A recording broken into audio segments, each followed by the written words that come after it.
बिस्मिल्लाहिर्रहमानिर्रहीम। पाक garden education system Nankana साहब, मैं हूं अहमद रज़ा ख़ान, योर मैथ्स टीचर। हम लोगों ने प्रीवियस लेक्चर्स के अंदर सिमेट्रिक, स्क्यू सिमेट्रिक, हार्मिटियन, स्क्यू हार्मिटियंस, फिर हमने देखा कि हम इन्वर्स किस तरह फाइंड करते हैं। इन्वर्स फाइंड करने के लिए हम रो एंड कॉलम ऑपरेशन का इस्तेमाल करते हैं।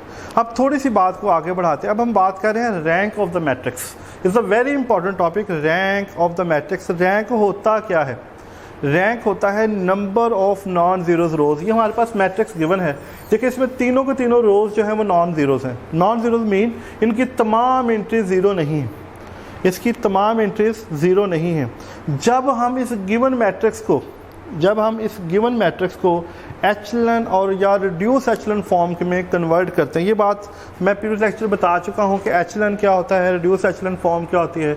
हमें किसी भी मैट्रिक्स को अगर हम इस फॉर्म में कन्वर्ट कर दें, ये हमारे पास अपर और ये लोअर ट्रायंगल, ये जो हमारे पास ये चीज़ बनती है, ये रिड्यूस एचलन फॉर्म बनती है। अगर हम यहाँ पर भी ज़ीरो ले आएँ, अगर हम यहाँ पे भी ज़ीरो, देखिए ये रोज़ ज़ीरो हो जाएगी, तो ये दो रोज़ जो हैं ये नॉन ज़ीरोज़ हैं, तो इसका रैंक जो होगा वो होगा 2। यानी हमें ऐसी रोज़ देखनी होती हैं जिसकी एंट्री 0 0 ना हो, तो हम उसे कहते हैं रैंक। रैंक की डेफिनेशन होती है let A be a non zero matrix. हम फ़र्ज़ कर लेते हैं कि एक जो ए है वो एक नॉन ज़ीरो मैट्रिक्स है। If R is the number of non zeros rows, R जो है किसी भी मैट्रिक्स के अंदर नॉन ज़ीरोज़ रोज़ हैं। मतलब इस बात को पहले समझ लें कि ये मैं क्या कहना चाह रहा हूँ। देखिए यही है मेरे पास, फ़र्ज़ करें ये, अगर मैं इसको सॉल्व करके इस फॉर्म में कन्वर्ट कर दूँ, यहाँ भी ज़ीरो आ जाए, यहाँ भी ज़ीरो आ जाए, यहाँ भी ज़ीरो आ जाए, यहाँ भी ज़ीरो आ जाए। फ़र्ज़ करें, मैं फ़र्ज़ कर रहा हूँ, लेट्स सपोज अभी हम इसको करेंगे सॉल्व, लेकिन मैं सिर्फ समझाने के लिए फ़र्ज़ कर रहा हूँ। क्या कर रहा हूँ? फ़र्ज़ कर रहा हूँ। देखिए फ़र्ज़ करें हमारे पास ये इस तरह का बन जाए। अब देखिए यहाँ पे एक रो ऐसी है जो नॉन ज़ीरो है, बाकी दोनों रोज़ जो हैं वो इट्स विल बिकम ज़ीरो हैं। क्या है? वो ज़ीरो हैं। इसका मतलब ये हुआ कि इसका जो रैंक है, देखिए यहाँ पे नंबर ऑफ नॉन ज़ीरो रोज़ कितनी है? एक। इसका मतलब इसका रैंक जो है वो 1 है। इसका मतलब क्या हुआ? इसका रैंक जो क्या है वो 1 है। हमने यही बात यहाँ पे की। If R is the number of non zero rows when it is reduce to reduce echelon form, यानी हम उसको इस फॉर्म में कन्वर्ट कर दें। देखें इस फॉर्म में कर दें। ये इस तरह भी हो सकता है यहाँ पे ज़ीरो आ जाए, यहाँ पे ज़ीरो आ जाए, लेकिन क्योंकि यहाँ पे 1 अभी ज़ीरो नहीं बना, तो ये नॉन ज़ीरो से इसका रैंक 1 ही रहेगा। अगर ये इस तरह हो जाए, फ़र्ज़ करें यहाँ पे 5 आ जाए, तो देखिए अब ये दूसरी रो है तो इसका रैंक 2 हो जाएगा, कोई ये सारे एलिमेंट ज़ीरो नहीं है। लेकिन अगर यहाँ पे 1 1 आ जाए तो तीसरी रो, तो इसका मतलब है इसका रैंक 3 है, क्योंकि इसके अंदर तीनों रोज़ के अंदर तमाम एंट्री ज़ीरो नहीं है। शर्त ये है कि हम इसको सिंप्लीफाई करते हैं, और सिंप्लीफाई करने के बाद हम कोशिश करते हैं कि हम इसको ज़ीरोज़ में कन्वर्ट कर दें। किस में कन्वर्ट कर दें? ज़ीरो, यानी एचलन, रिड्यूस एचलन फॉर्म के अंदर कन्वर्ट कर दें। अगर हम इसको इस फॉर्म में कन्वर्ट करने में कामयाब हो जाएं तो हम कहेंगे कि हमारे पास जो है ये जो है उसका रैंक है। लेट्स सी इसको सॉल्व करते हैं, इसको देखते हैं। आई होप कि आपको रैंक ऑफ द मैट्रिक्स की डेफिनेशन जो थी वो अंडरस्टैंड होगी। Simple, rank of the matrix से मुराद ये है कि नंबर ऑफ नॉन ज़ीरो रोज़, यानी रैंक का मतलब होता है कि किसी भी गिवन मैट्रिक्स के अंदर ऐसी रोज़ तलाश की जाएं जो नॉन ज़ीरोज़ हों। अगर तमाम की तमाम नॉन ज़ीरोज़ हैं, उसके जितनी मसलन 3 रोज़ हैं, 4 रोज़ हैं, जितनी भी ऐसी रोज़ जो नॉन ज़ीरोज़ हैं, तो वो उसका रैंक कहलाएगा। लेट्स सी मेरा बेटा, इस क्वेश्चन को सिंप्लीफाई करते हैं, देखते हैं। सबसे पहले हमें क्या करना होगा, इसको सिंप्लीफाई करके, जिस तरह अभी हमने इन्वर्स ऑफ द मैट्रिक्स किया by row operations in previous lectures के अंदर, सेम उसी चीज़ को हम लेके आगे बढ़ेंगे। सबसे पहले हमारे पास लीडिंग एंट्री 1 होनी चाहिए, यहाँ पे 1 मौजूद है। अब हमारा दूसरा काम क्या है कि 1 के नीचे R2 माइनस 2R1 और R3 माइनस 3R1, हमें ये नंबर ही बता देते हैं कि हमें क्या करना है। देखिए यहाँ पे ज़ीरो बनाने के लिए क्या करना है? 2 माइनस 2 ज़ीरो। यहाँ ज़ीरो बनाने के लिए क्या करना पड़ेगा? 3 माइनस 3 ज़ीरो। यानी हमें जो है सवाल की स्टेटमेंट, जो हम सवाल सॉल्व कर रहे हैं, वही हमारे सामने सारे के सारी पिक्चर क्लियर कर देता है कि कैसे हम इसको जो है अपने जो है 1 के नीचे 0 0 कैसे बना सकते हैं। तो 1 के नीचे 0 0 बनाने के लिए हमें जो है ये फॉलोइंग ऑपरेशंस फॉलो करने हैं। तो मेरा बेटा मैं कोशिश करता हूँ कि आपको ये फॉर्म समझा सकूँ। देखिए R2 - 2R1। अब सबसे पहले जो लिखा मैंने R2, तो जो चेंज आएगी वो R2 के अंदर आएगी। अब R2 क्या है हमारे पास? R2 है मेरा बेटा, ये R1 है। ये आपको समझाने के लिए कर रहा हूँ मेरा पुत्र, आपने इसको लिख लेना। ये R2 है, ये है 2 - 6 5 1। अब देखें माइनस करना है किसके साथ? R1 के साथ, यानी इस पूरी टर्म को -2 से मल्टीप्लाई कर देते हैं। -2 से मल्टीप्लाई करें तो यह आएगा -2, यह आएगा +2, यह आएगा -4, यह आएगा -2। फिर इसको प्लस कर दें, दिस इज 0 -4 1 -1। तो ये हमारे पास कहाँ पे आएगा? क्योंकि हमने R2 लिया है। क्या लिया हमने? R2। बाकी एज इट इज जी, बाकी मेरा तो ये आएगा 0 -4 1 -1। फिर दूसरा ऑपरेशन है R3 -3R1। अब R3 हमारे पास क्या है? This is 3 5 4 -3। अब इसको 3 से मल्टीप्लाई कर दें, -3, क्योंकि हम -3 से मल्टीप्लाई कर रहे हैं 3, दिस इज -6, दिस इज -3। जमा करेंगे ये 0 8 -2 -6, तो ये आ जाएगा हमारे पास 0 8 -2 -6। देखें जिस तरह हमने इन्वर्स ऑफ द मैट्रिक्स के अंदर 1 के नीचे 0 0 क्रिएट किया, इसी तरह हमने यहाँ भी 1 के नीचे 0 0 क्रिएट कर लिया। हमने क्या किया? 1 के नीचे 0 0 क्रिएट कर लिया। अब हमें यहाँ पे 1 चाहिए। क्या चाहिए? अब हमें यहाँ पे 1 चाहिए। तो यहाँ पे 1 कैसे आएगा? यहाँ पे 1 आने के लिए क्या करेंगे? हमें क्या करना पड़ेगा? हमें 4 से डिवाइड करना पड़ेगा, यानी -1/4 R2, क्योंकि हमें यहाँ चाहिए। तो ये 1 -1 2 1, यह आ जाएगा 0 1। जब इसे करेंगे तो ये -1/4, ये 1/4। बाकी एज इट इज़ 0 8 -2 -6। देखिए फिर अब यहाँ 1 है, तो इसका मतलब हमें यहाँ भी 0 बनाना है और हमें यहाँ भी 0 बनाना है। यानी अब हमारे पास जो डिमांड है वो ये है कि रो 1 के अंदर भी 0 आना चाहिए और रो 3 के अंदर भी 0 आना चाहिए। हमें यहाँ पे इसको 0 बनाना है। तो क्या करेंगे? पहले R1 में चेंज लेकर आते हैं। यानी अब हमें ऑपरेशन क्या करना पड़ेगा? दिस इज़ R1 1 -1, ये तो खैर वैसे ही हो रहा है कि -1 + 1 R1 + R2। देखें यहाँ पे 0 आ जाएगा, इसमें इतनी प्रॉब्लम नहीं होगी। पहले इसको मुकम्मल करते हैं। देखिए R1 + R2, R1 + R2।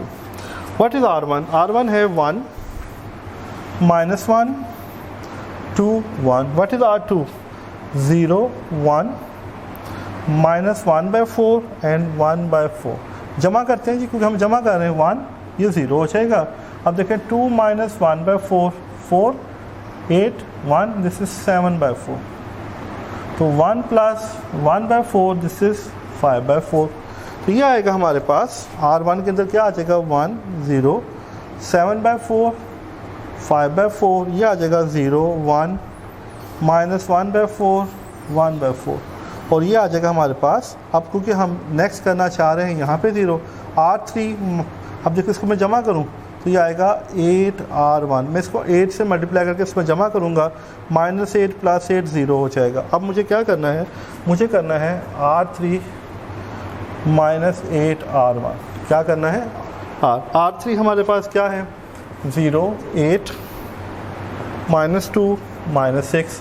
अब क्या करना है? इसको माइनस, बल्कि इसको हम क्या करते हैं, क्योंकि हम R2 का इस्तेमाल कर रहे हैं तो 8 - 8 इसको R2 के साथ करते हैं।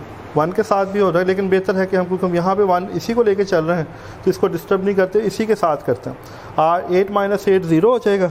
तो ये आएगा हमारे पास। अब इसको मल्टीप्लाई करते हैं 0, ये आ जाएगा हमारे पास -8। जब इसको देखिए मल्टीप्लाई करेंगे 8 - 8 × -1/4, तो ये बन जाएगा 2। क्या बन जाएगा? This is 2। यहाँ हमारे पास क्या बन जाएगा? 2। और नेक्स्ट हमारे पास जब इसको 8 से करेंगे तो ये भी बन जाएगा हमारे पास 2। तो जमा करते हैं 0 0 0, ये बनेगा -4। तो इसका मतलब है ये बना 0 0 0, ये बना -4। अब देखें यहाँ से अब हमारे पास -1/4 R3, मैंने इसको 4 से डिवाइड कर दिया, ये आएगा 1 0, 7/4, 5/4, 0 1, माइनस 1/4, 1/4, ये आएगा 0 0 0 1। तो देखें by the definition of rank, by the definition of rank जो हम इसमें मालूम करना चाह रहे थे, बेसिकली हम इसका रैंक मालूम कर रहे थे, और रैंक की डेफिनेशन ये थी कि number of non zero rows, क्या था हमारे पास, number of non zero rows, हमारे पास number of non zero rows जो हैं वो क्या बन सकती हैं। सिंप्लीफाई करने के बाद देखिए यहाँ पे ये 0 बन गया, लेकिन यहाँ पे 1 है। अब ये भी नॉन ज़ीरो है, ये भी नॉन ज़ीरो है, ये भी नॉन ज़ीरो है, तो 1 2 3, देखिए नंबर ऑफ नॉन ज़ीरो रोज़ कितनी है, 3। इसका मतलब है इसका जो रैंक है मेरा बेटा वो कितना है, 3।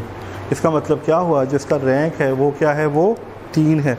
यानी सिंप्लीफाई करने के बाद, इसको हर तरह से देखने के बाद हमारे सामने जो चीज़ बनती है, जो हमारे सामने चीज़ आती है, वो हमें देखना था। अगर यहाँ पे ये टर्म 0 हो जाती, अगर हमारे पास ये टर्म 0 है, तो देखिए अब कितनी टर्म बाकी बचती, 1 और 2, तो इसका मतलब नंबर ऑफ नॉन ज़ीरो रोज़ कितनी थी, 2, तो इसका रैंक बनना था 2। लेकिन क्योंकि यहाँ पे ये इस फॉर्म में नहीं बनी, तो ये सारी की सारी जो हैं ये नॉन ज़ीरोज़ हैं, तो ये इसका जो रैंक है वो 3 बनेगा।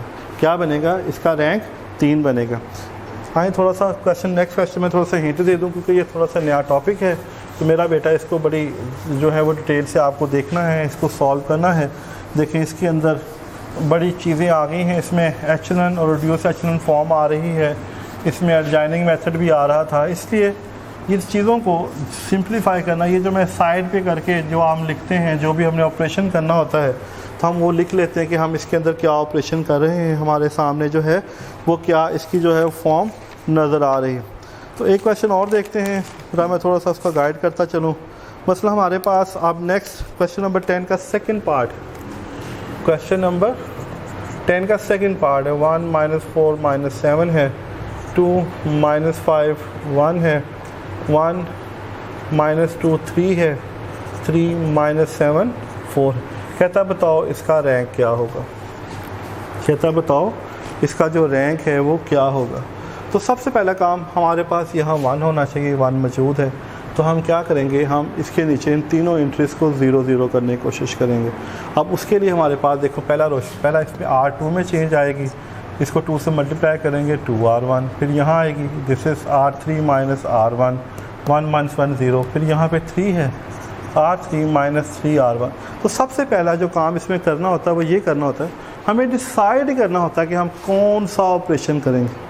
हमें डिसाइड करना होता है कि हम इसके अंदर कौन सा ऑपरेशन करेंगे, फिर उस ऑपरेशन को लेकर इसके अंदर चेंजेस आएंगे। आप इसे सॉल्व करोगे, इसको सॉल्व, अगर ये आपके सामने इस फॉर्म में आ जाता है, ये मेरा ख्याल इस फॉर्म में आ जाता है, ये इस फॉर्म में आ जाता है, क्या है हमारे सामने, ये इस फॉर्म में आ जाता है। देखिए यहाँ पे 2 रोज़ ऐसी हैं जो नॉन ज़ीरो है, तो यहाँ पे हमने देखना है नंबर ऑफ नॉन ज़ीरो रोज़ कितनी है जी, 2। इसका मतलब होगा इसका जो रैंक होगा वो 2 होगा। क्या होगा, इसका रैंक 2। अगर खुदा ना खासा यहाँ पे 3 आ जाता है, फिर दूसरे केस में देखें नंबर ऑफ नॉन ज़ीरो रोज़ कितनी है, 3। इसका मतलब है यहाँ पे कितना आ जाएगा, इसका रैंक कितना आ जाएगा, 3 आ जाएगा। लेकिन अगर यहाँ पर भी ये 2 आ जाता है, मैं फ़र्ज़ कर रहा हूँ फ़र्ज़, तो इसका मतलब है अब नंबर ऑफ नॉन ज़ीरो रोज़ कितनी है, वो 4। तो इसका मतलब है इसका रैंक क्या होगा, 4। यानी कहने का मतलब ये है मेरा बेटा, जब हम इसको सिंप्लीफाई करते हैं, इसको अच्छी तरह सॉल्व करने की कोशिश करते हैं, तो हम देखते हैं कि हमारे पास आफ्टर सॉल्यूशन कितनी रोज़ ऐसी हैं जो नॉन ज़ीरोज़ आती हैं, हमारे पास कितनी ऐसी रोज़ हैं जो नॉन ज़ीरोज़ आती हैं। हम उन नॉन ज़ीरो रोज़ को काउंट करते हैं, और वो जो नॉन ज़ीरो रोज़ होती हैं बेसिकली वो ही किसी भी मैट्रिक्स को क्या करती हैं, उसके रैंक को रिप्रेजेंट करती हैं। किसको रिप्रेजेंट करती हैं, उसके रैंक को रिप्रेजेंट करती हैं। तो मेरा बेटा आपने इसी चीज़ का ख्याल रखना है, ये सारा खुद ऑपरेशन करना है। ये थोड़ा सा मैंने गाइड कर दिया है। मुझे उम्मीद है कि इंशाल्लाह ताला आप इसको देखोगे, इस पर थोड़ी सी एफ़र्ट करोगे। देखिए एक बात मैं आपको बार बार कर रहा हूँ, आपको एफ़र्ट करनी पड़ेगी, आपको इसको सीखना पड़ेगा, आपको घर बैठ के इसको प्रैक्टिस करनी पड़ेगी। जब तक आप इसको नहीं सीखते, आप इस पर प्रैक्टिस नहीं करते, जो आपके क्वेश्चन है वो हमसे नहीं पूछते, हम आपको नहीं सिखा सकते। हाँ, कॉपी पेस्ट नहीं चलेगा, ये थोड़े से डिफरेंट और थोड़े लॉजिकल क्वेश्चन हैं, इस पे आपको बहुत सारी मेहनत करनी पड़ेगी। एक इसलिए मैं नेक्स्ट पार्ट सारे छोड़ दिए हैं, ये आपने खुद ही मुकम्मल करने हैं। ये आपकी समझ लें सेल्फ असेसमेंट है, असाइनमेंट है, जिस तरह भी है एक्सरसाइज, आप सारे के सारे सॉल्व करें। इंशाल्लाह ताला मुझे उम्मीद है कि आप थोड़ी सी एफ़र्ट करोगे तो सॉल्व हो जाएगा। तो देखते हैं नेक्स्ट लेक्चर हमारे पास क्या है। जब तक के लिए इजाज़त दें, अल्लाह हाफ़िज़।